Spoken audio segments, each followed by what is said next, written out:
అక్బరుద్దీన్ కేసుకు సంబంధించి ఏకే ఖాన్ మీడియాతో మాట్లాడుతున్నారు. ఒకసారి ప్రత్యక్ష ప్రసారాన్ని. ఈ సంఘటన జరిగిన రోజు అక్కడ సంఘటన స్థలంలో ఉండి గాయపడిన కార్పొరేటర్ అవల్గి మన్సూర్ అవల్గి అతనిచ్చిన స్టేట్మెంట్ పైన కేసు రిజిస్టర్ చేయడం జరిగింది. Case section 147, 148, 324, 307, red with 149, 120B, 27 arms act ఈ 7 సెక్షన్స్ కింద పెట్టింది. అంటే అన్లాఫుల్ అసెంబ్లీ, హర్టింగ్ సంబడి, గాయపరచడం, హత్యా ప్రయత్నం, తర్వాత ఒక అఫెన్స్ కమిట్ చేయడం కోసం అందరూ కలిసి రావడం, కాన్స్పిరసీ, అంతకు ముందే కాన్స్పిరసీలో ఇన్వాల్వ్ కావడం, ఫైర్ ఆర్మ్స్ వాడడం, ఈ సెక్షన్ సంబంధించినవి ఇవి. కేసు రిజిస్టర్ చేసి ముందు చంద్రాయణగుట్టలో రిజిస్టర్ అయిన కేసుకున్న ప్రాధాన్యత దృష్ట్యా అన్డైల్యూటెడ్ గా అటెన్షన్ ఉండాలి, తొందరగా కేసు కంప్లీట్ కావాలన్న ఉద్దేశంతో అందులో Chandrayangutta police law and order situation కూడా డీల్ చేయాల్సిన అవసరం ఉంది కాబట్టి డీడీకి ఇవ్వడం జరిగింది, డిటెక్టివ్ డిపార్ట్మెంట్ కి కేసు ఇవ్వడం జరిగింది. డీసీపీ సత్యనారాయణ గారి ఆధ్వర్యంలో ప్రత్యేకంగా పోలీస్ బృందాలను ఏర్పాటు చేసి ఇన్వెస్టిగేషన్ చేయడం మొదలుపెట్టడం జరిగింది.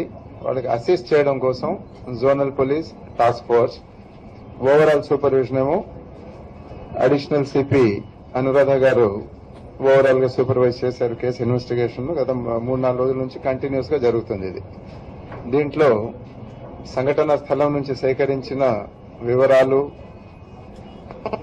వెపన్స్, రికవర్ అయిన weapons, forensic evidence, clues team, తర్వాత ఫోరెన్సిక్ ఎక్స్పర్ట్స్ కూడా వెంటనే రంగంలో పెట్టడం జరిగింది.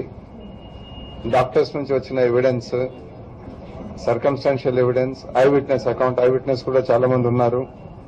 తర్వాత పాత కక్షలకు సంబంధించి సమాచారం సేకరించుకొని ఈ కేసు ఒక కొలిక్కి తీసుకుని రావడం జరిగింది. అంటే ఇది ఏ కారణంతో జరిగింది, ఎటువంటి ప్రిపరేషన్ అంటూ ఉండింది, దాంతోపాటు ఎగ్జిక్యూట్ ఎలా చేశారు, ఎవరెవరు పార్టిసిపేట్ చేశారు, దీంట్లో ఎటువంటి ఆయుధాలు వాడబడ్డాయి, ఇవన్నీ కూడా ఒక పూర్తి క్లారిటీ అనేది వచ్చింది. కొన్ని అంశాలు ఉన్నాయి, చిన్న చిన్న అంశాలు, వాటిని ఇంకా వెరిఫై చేయాల్సిన అవసరం ఉంది.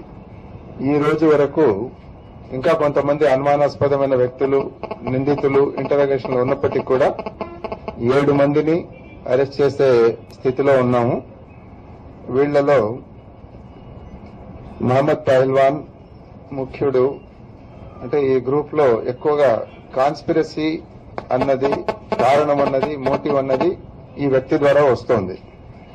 దీని తర్వాత హసన్, ఇతని సోదరుడే, ఇతను డైరెక్ట్ గా పార్టిసిపేట్ చేశాడు అఫెన్స్ లో, అటాక్ లో కూడా ఉండడం జరిగింది. అలాగే యాహియా, ఈసా, ఫైజల్, ఫజల్, యూనస్, ఈ 7 మందిని ఈ రోజు అరెస్ట్ చేయడం జరిగింది. ఇది కాకుండా మీకు తెలుసు, ఇన్సిడెంట్ జరిగిన వెంటనే ఎమ్మెల్యేకు అయితే గన్మెన్ లేరు, ఎమ్మెల్యే చంద్రాయణగుట్ట గన్మెన్ లేరు. ఎందుకంటే చాలా సార్లు గతంలో మేము సెక్యూరిటీ ఆఫర్ చేశాము, అయినా మాకు అవసరం లేదు అని తిరస్కరించి రిటర్న్ పంపించేసేయడం జరిగింది. సో ఆ రోజు సంఘటన జరిగినప్పుడు ఆయనతో పాటు కంప్లైనెంట్ కార్పొరేటర్ ఎవరైతే ఉన్నారో అతనితో పాటు మలక్పేట్ ఎమ్మెల్యే బలాలా గారు కూడా ఉన్నారు. ఆయన గన్మెన్ ఉన్నాడు, జానీ మియా అని ఆయన గన్మెన్ ఉన్నాడు. ఈ గన్మెన్ అటాక్ జరిగిన వెంటనే సంఘటనా స్థలంలో రియాక్ట్ అయి ఫైర్ ఓపెన్ చేయడం జరిగింది. తనకున్న 9mm పిస్టల్ ద్వారా ఫైర్ ఓపెన్ చేశాడు. ఈ ఫైర్ చేసిన దాంట్లో నిందితుల్లో ముగ్గురికి ఫైర్ ఆర్మ్ ఇంజరీస్ అయ్యాయి.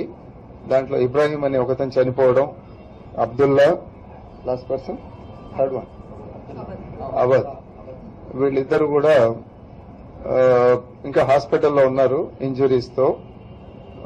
వాళ్ళ ట్రీట్మెంట్ అంటూ జరుగుతుంది. సో వీళ్ళిద్దరు కూడా హాస్పిటల్ నుంచి బయటికి వచ్చిన తర్వాత వీళ్ళు కూడా ముద్దాయిలు కాబట్టి వీళ్లను అరెస్ట్ చేయడం జరుగుతుంది. దీంతో టోటలీ 9 అవుతారు.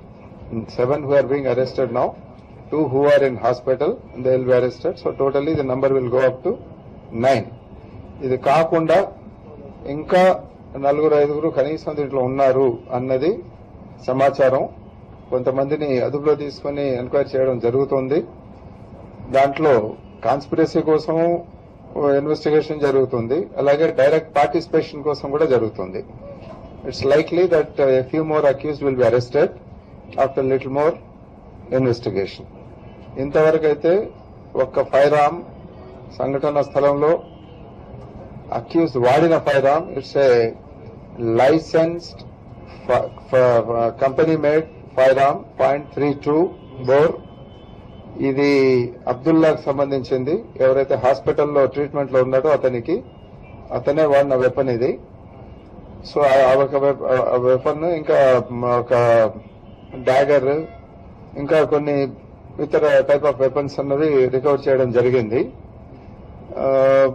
ఇది కాకుండా ఇంకేమన్నా వేరే వెపన్స్ వాడారా, వాడితే ఏ అక్యూజ్ వాడారు, వాటిని ఎవరెవరు ఇన్వాల్వ్ అయ్యారు, ఇది ఇంకా little more investigation has to go on. అదే కాకుండా కాన్స్పిరసీలో ఇంకెవరన్నా ఇన్వాల్వ్ అయ్యారా అన్నది. సో బేసిక్ మోటివ్ మా ముందుకు వస్తున్నది, ప్రభుత్వ భూముల ఆక్రమణ జరిగింది ఆ ఏరియాలో. నిందితుల వైపు నుంచి ప్రభుత్వ భూముల ఆక్రమణ జరిగింది. ఇప్పుడు కూడా కొంత జరుగుతూ ఉంది అక్కడ ఆ ఏరియాలో. మీరు వెళ్లి చూసినప్పుడు మీకు కనబడుతుంది. అక్కడ చెరువులు, ముఖ్యంగా బాలాపూర్ చెరువు, ఆ ప్రాంతాల్లో ఇప్పుడు ఫిల్ చేయడం, ఎక్స్టెండ్ చేయడం ఇవన్నీ జరుగుతూనే ఉన్నాయి.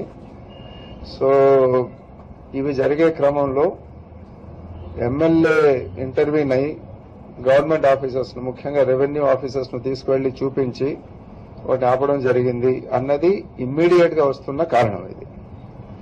ఇది కాకుండా ఇలాంటివే ఇంకా గతంలో కూడా, ఈ మధ్య ఇమ్మీడియట్ పాస్ట్ లో కూడా 1-2 సార్లు ఇలాంటివి జరిగాయి అన్నది ఒకటి.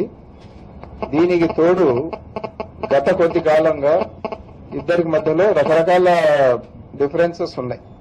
2 సైడ్స్ కు కూడా డిఫరెన్సెస్ ఉన్నాయి. వాళ్ళిద్దరి మధ్యలో మనస్పర్ధలు ఉన్నాయి, డిస్ప్యూట్స్ ఉన్నాయి. అది కూడా కారణం. బట్ ఇమ్మీడియట్ కారణం ఇప్పుడు ఎందుకు జరిగింది, ఆ రోజు ఎందుకు జరిగింది అన్నది, if you look at the immediate background, గత 10-15 రోజుల్లో జరిగింది ఇంపార్టెంట్ అవుతుంది. దాంట్లో ఎక్కువగా ముఖ్యంగా ముందుకు వస్తున్నది ఈ గవర్నమెంట్ ల్యాండ్స్ ఆక్యుపేషన్, దాన్ని డిస్పోసెస్ చేయడం కోసం ఎమ్మెల్యే తీసుకున్న interest. And then officials also have gone, we have examined some officials also. వాళ్ళు కూడా వెళ్లి కూడా ఈ ల్యాండ్స్ కు సంబంధించిన చేస్తున్నాయి. కేవలం ఇదే కారణం అని చెప్పడానికి కూడా లేదు.